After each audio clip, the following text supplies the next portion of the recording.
كده اللهم بارك. طبعا يا جماعه انا جبت إيه الاكل ده من بره. طبعا جبت باميه باللحمه، جبت طاجن رز معمر، جبت باميه باللحمه تاني، لوبيا، شوربه، رز من بره وفضيناه في الاطباق، طبعا مخلل من بره. طبعا الكلام ده مش صحيح يا جماعه، انا بهزر معاكم. طبعا الباميه باللحمه دي يا جماعه انا عملتها في البيت، بس قلت لها من فوق وحطيتها في البرام بعد ما خلصت خالص. تمام كده. وقدمتها ان احنا ناكل نطلع في من البرامات.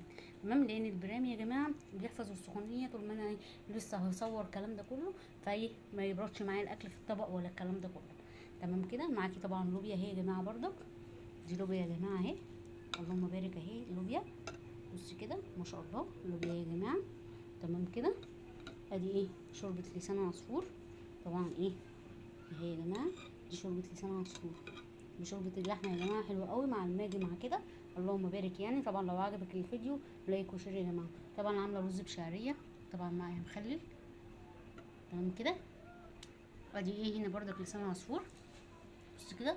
طبعا الرز المعمر ده يا جماعه بالزبادي واللبن مع 2 ماجي مع زبده بلدي مع حبه ملح مع حبه فلفل اسمر. تمام كده. انا واخده من الجنب كنت بدوقه. تمام كده. بص كده اللهم بارك.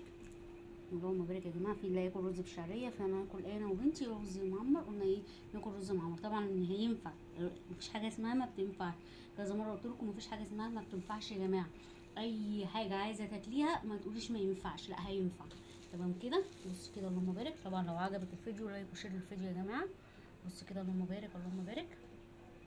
طبعا انا حطيت في البرامات عشان خاطر يا جماعه البرام بيحفظ السخونيه. عقبال ما بصور عقبال ما بخلص يبقى الاكل ما بردش. طبعا حتى لو عندي ناس الاكل معاك هيتحفظ. انا طبعا قلت احطه النهارده في برامات. تمام كده.